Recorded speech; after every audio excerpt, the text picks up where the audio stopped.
ए धराधाम जो पाप ताप जो दुख कष्ट अच्छी लोक मानकर ताकू दूर कर और संसार मंगल कर ता ही काशतंडी फूल हसी हसी दोली खेली एवं नमस्कार करी प्रणिपात है ए समस्त को देवादेवी को प्रार्थना करुच्ची संसार दुख दूर हो।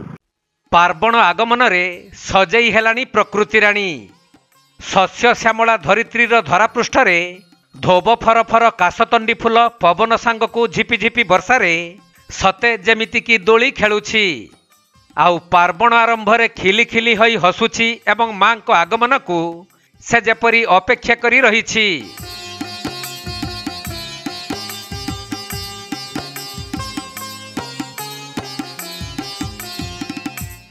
तेणु एभली मनलोभा दृश्य को उपभोग करुछंती बाटरे जाउथबा बाटई आउ युवपीढ़ी माने निज निज मोबाइल रे काशतंडी फूलर दोली खेल को कैद करुछंती। तेबे मयूरभंज जिला सारस्कणा ब्लॉक उपकूल अंचल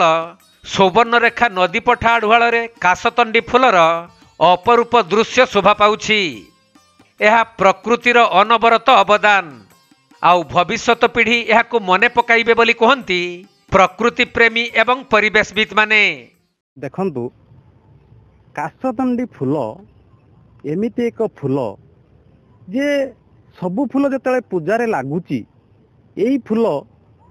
से प्रथम ही जन्म नौची से स्वर्गीय जहाँ को आम देवादेवी भावुंट तांकरी उपकार रे से जन्म नहीं तांकु ही स्वागत करुची यही धवल वर्णा फूल जहाँकि आम आगुरी जानी प्रकृति और पुरुष अंगांगी भाव जड़ित यही प्रकृति बिना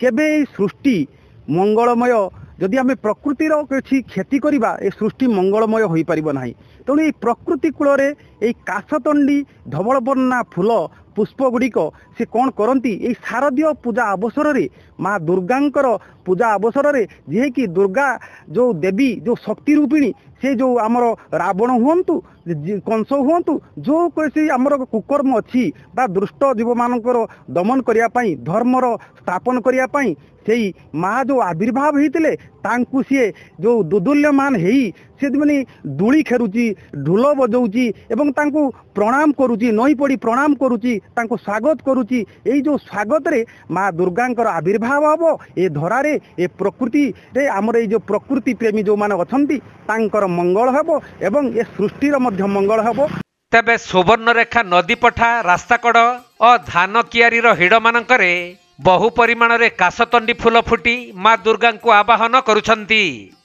सेपटे काशतंडी फूल सौंदर्यर प्रतीक सहित जेपरी जड़ित सेहीपरी ओडिया संस्कृति सहित अंगांगी भावे मध्य जड़ित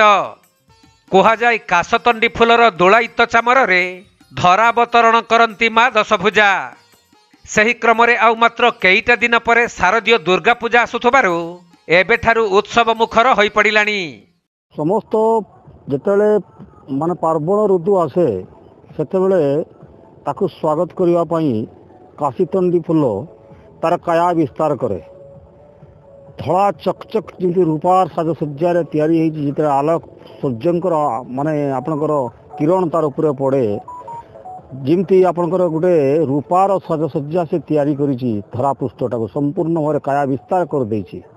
आपण देखिबे गाँ रु सहर पर्यंत कृषि क्षेत्र टू आरंभ करी आपणकर जहाँ जहाँ प्रत्येक जगार देखिए काशीतंडी फूल कड़े सुंदर पवन रे दहलुची एवं चकचक सृष्टि होउची। तेणु एटा होउची गोटे आपणकर माने नेचर रो दान यही से दान को जिते कवि काशीतंडी फूल पाक आसे तार कवि चिंताधारा प्रस्फुटित हो जाए जिते गोटे दार्शनिक आसे तार दर्शन शास्त्र प्रस्फुटित हो जाए जितेबाला प्रेमी जुगल आसती से किसी समय से ठिया हो स्टैंड स्टिल हो जाए नीरव हो जाए ताकर पाठर भाषा बहरे नहीं एवं प्रत्येक लोक रुचि करुवा लोक काशीतंडी फूल तार काया विस्तार स्वागत करे। तेणु आज काशीतंडी फूल जो धरापृष्ठ को आसी से धरापृष्ठ तार माध्यम रे चकचक अवस्था को चली आसी एवं पार्वण ऋतु जो आसूची ताको स्वागत करुची। तेणु आमे निश्चित भाव यार माध्यम रे जो सृष्टिकर्ता स्रष्टा अछंती तांको कोटि कोटि नमन करवा कारण तांकर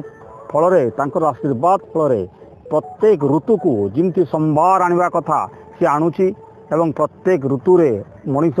ସେଇ ଋତୁକୁ ନେଇକରି ତାର ଆନନ୍ଦ ଗଦଗଦ ହେଉଛି ମାନେ ଶରୀର ସାରା। ତେଣୁ କାଶୀତୁଣ୍ଡି ଫୁଲ ବର୍ତ୍ତମାନ ଧରାପୃଷ୍ଠକୁ ଅବତରଣ କରିବାର ମୁଖ୍ୟ କାରଣ ହେଉଛି ବର୍ତ୍ତମାନ ପାର୍ବଣ ଋତୁ। ସମସ୍ତ ପାର୍ବଣ ଋତୁରେ ପ୍ରତ୍ୟେକ ପୂଜା ମା'ଠୁ ଆରମ୍ଭ କରିକି ଯାହା ଯାହା ପୂଜା ବାକି ଅଛି ତାକୁ ସିଏ ତାର ଚକଚକ୍ କରୁଥିବା ଧବଳମୟ ଯେଉଁ ପିନ୍ଧିଛି କାୟା ବିସ୍ତାର କରିଛି ଏବଂ ଧବଳମୟ ଯେଉଁ ଚାଦର ପିନ୍ଧିଛି ସେ ଚାଦର ପିନ୍ଧିକି ସମସ୍ତ